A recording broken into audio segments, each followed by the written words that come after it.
પરમ પૂજ્ય પ્રમુખ સ્વામી મહારાજની અમૃતવાણી. પ્રમુખ સાહેબ કે જોરદાર જોરદાર કેટલો કેવો કેવો જોરદાર એટલે એનો જોરદાર આશીર્વાદ કહેવાને, ઢીલા ઢીલા આશીર્વાદ કહેવાને, મધ્યમ આશીર્વાદ કહેવાના, બધા આશીર્વાદ તો એક સરખા જ હોય, એમાં કંઈ જોરદાર ને ના જોરદાર હોઈ શકે નહીં.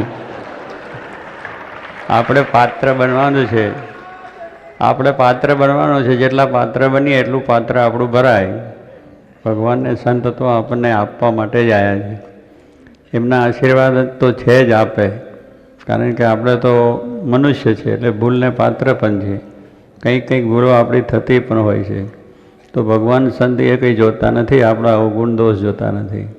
એ તો આપણો જે ભક્તિભાવ છે, આપણો પ્રેમ છે, આપણી સેવા છે, એને જ જોયા કરે છે. એટલે એમના આશીર્વાદ છે, એમના સામે દ્રષ્ટિ આપણી જેટલી રહેશે એટલી દ્રષ્ટિ આપણા ઉપર એમની પણ રહેશે.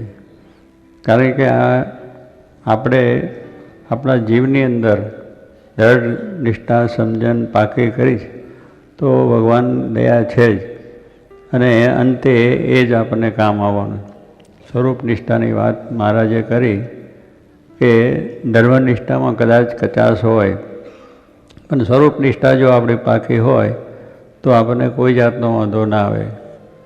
મહારાજે મહાભારતની પણ વાત કરી છે કે અર્જુન અને ધર્મરાજા એટલે યુધિષ્ઠિર, મોટા ભાઈ, પાંડવોના 5 ભાઈઓ એવા એ 5માં મોટા યુધિષ્ઠિર, એ બહુ ધર્મવાળા પુરુષ હતા, સત્ય ભક્તા હતા, ક્યારેય કોઈ ખોટું કરવું નહીં, અધર્મ કરવું નહીં.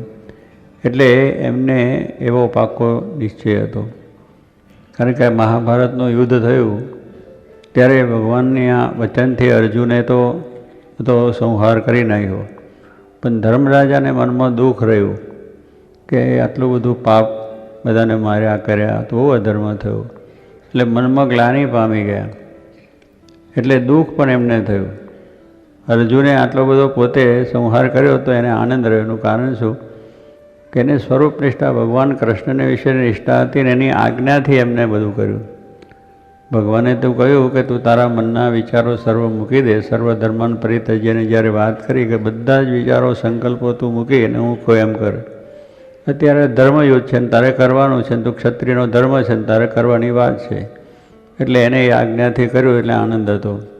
તો મહારાજે પણ એ વાત વખાણી કે યુધિષ્ઠિરને મનમાં જરા રહ્યું, પણ અર્જુન સ્વરૂપ નિષ્ઠા હતી તો એને કાંઈ થયું કે મોક્ષ ઈચ્છામી માં શું છે, સર્વ પાપથી મુકાઈશ ને તારો મોક્ષ કરીશ. એમ આપણે પણ સ્વરૂપ નિષ્ઠા, કારણ કે આપણા કાર્યોને લઈને કંઈક આપણી ભૂલ થાય, પણ ભગવાન છે એના વિશે સ્વરૂપ નિષ્ઠા હશે તો ધર્મનિષ્ઠા પણ સહેજે જ પડશે. ધર્મનિષ્ઠાનો કંઈ લોપ કરવાનો નથી કે ધર્મ નિયમ લોપવાના પણ નથી. કારણ કે ભગવાનને વિશે જો સ્વરૂપ નિષ્ઠા હોય તો એ રાજી થાય એમ જ કરવાનું મન થાય કે ભગવાનને સંત રાજી થાય એવું જ મારે કરવું છે, એમને ન ગમે એવું મારે ક્યારેય કરવું નથી, એમના આદેશ મુજબ મારે કરવું છે. એવી જો સ્વરૂપ નિષ્ઠા મનમાં હોય તો પછી સ્વામી કહે છે કે એને કંઈ અધૂરું રહેશે નહીં. જરા પણ ભગવાનનો આશરો હોય, સ્વલ્પમપ્ય ધર્મસ્ય ત્રાયતો મહાભયામ. ગીતામાં કહ્યું કે થોડો પણ જો ભગવાનનો દ્રઢ આશરો હોય તો એ મોટા ભય થકી આપણી રક્ષા કરે છે, મોટા દુઃખ થકી પણ આપણી રક્ષા કરે છે. તો એ આપણી એક દ્રઢતા જોઈએ, એક નિશાન પાકું કે અક્ષરધામમાં જવું છે, મહારાજની સેવામાં બેસવું છે, ભગવાન મળ્યા છે એ વાત સાચી છે ને એને વિશેની જે દ્રઢતા નિષ્ઠા એમાં ક્યારેય ફેર ન થાય. એટલું જો આપણા જીવનમાં હશે તો પછી ક્યાંય વાંધો આવવાનો નથી. દુનિયાના ગમે ત્યાં છેડે ફરીશું, કરીશું, નોકરી ધંધો વ્યવસાય કરીશું, પણ એક વાત આપણી મનમાં નિશાન ભગવાન, અને એ રાજી થાય એવું જ આપણે કરવું છે. તો એની અંદર આપણામાં ધર્મનિષ્ઠા દ્રઢ થશે, વૈરાગ પણ આવશે, ભક્તિ પણ આવશે, જ્ઞાન પણ આવશે, બધું આવી જશે. કારણ કે એ એક સ્વરૂપ નિષ્ઠાની વાત એ બહુ મોટી વાત છે.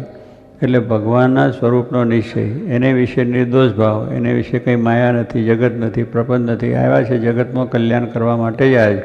અનંત કોટી બ્રહ્માના રાજાધિરાજ છે, અનંત ઐશ્વર્ય યુક્ત છે, છતાં આપણા જેવા થઈને આપણને સુખ આપવા માટે આ પૃથ્વી પર આવ્યા છે. તો એમાં કોઈ માયા નથી, જગત નથી, પ્રપંચ નથી, કોઈ નથી. એ તો આપણે સુખ્યા કરવા આવ્યા છે. એવું ભગવાનનું જે સ્વરૂપ છે એને વિશે દ્રઢતા રાખી અને અખંડ આપણે જો ભક્તિભાવ કરીશું તો મારા જે વર્તાલપમાં કહ્યું કે આપણામાં કદાચ દોષ હશે, પણ જો એમને વિશે નિર્દોષ ભાવથી જો આપણી ભક્તિ હંમેશા થશે તો આપણું એમાં કલ્યાણ થવાનું છે અને એ આપણને સુખ્યા થશે. તો એ સ્વરૂપ નિષ્ઠા હશે તો આપણે ધર્મમાં પણ રુચિ રહેશે. કારણ કે મનમાં થશે કે જેને વિશે જેને એ હોય એને ન ગમે એ આપણે નથી કરતા. સહેજે આ દુનિયાનો પણ રિવાજ છે કે કોઈ મિત્ર હોય, બીજા ત્રીજા હોય કે જેને વિશે આપણને એ જ છે, એ માણસને ન ગમે તો આપણે ન કરીએ. એને રાજી કરવા માટે કે એને રાજી કરવું છે તો મને ગમે તે કુટેવ બીજું ત્રીજું હોય પણ એને રાજી કરવા મૂકી દઈએ છીએ. તો જગતના માણસ માટે જો કરતા હતા તો ભગવાન સાક્ષાત પૂર્ણ પુરુષોત્તમ એના સંત એની વિશે જો આપણને એવી નિષ્ઠા થઈ હોય તો એને ગમે એવું આપણે કરીએ જ અને આપણાથી થાય એવું બળ મળે. એટલે સ્વામી કહે છે આપણે સ્વરૂપ નિષ્ઠાનું બળ રાખવું કે આપણાથી ન શું થાય બરાબર થાય. નિયમ નિયમ પડે, પાઠ પૂજા થાય, ઘર સભા થાય, સત્સંગ સભા થાય, રવિવાર સભા થાય, આ બધું જ તિલક ચાંદલા બધું આપણે થઈ શકે એવું આપણે બળ રહે. એમાં કોઈ પ્રકારની પછી જગતની અંદર આપણે શું લોકો બોલશે, શું આપણને કહે છે એવું કંઈ બીક રહે નહીં. જગતના લોકોને જે કહેવું હોય તો કે આપણે ભગવાનને રાજી કરવા માટે કરીએ છીએ, એમાં કોઈને કોઈ તકલીફ નથી. પણ છતાં પેલું મનની અંદર ડગમગ હોય એટલે ના, પણ સ્વરૂપ નિષ્ઠા બળ હોય તો પછી એને કંઈ વાંધો આવતો નથી. તો આપણે બધાએ આ રીતે આવી જે સ્વરૂપ નિષ્ઠા છે મહારાજે જે કહી છે એવી જે ભગવાન શ્રીજી મહારાજ વિશે ગુણાતીતાનંદ સ્વામી મૂળ અક્ષર એ ભગવાન નામ છે અને હસ્તે મહારાજ યોગી મહારાજ આપણા ગુરુ છે, આપણા મોક્ષદાતા છે.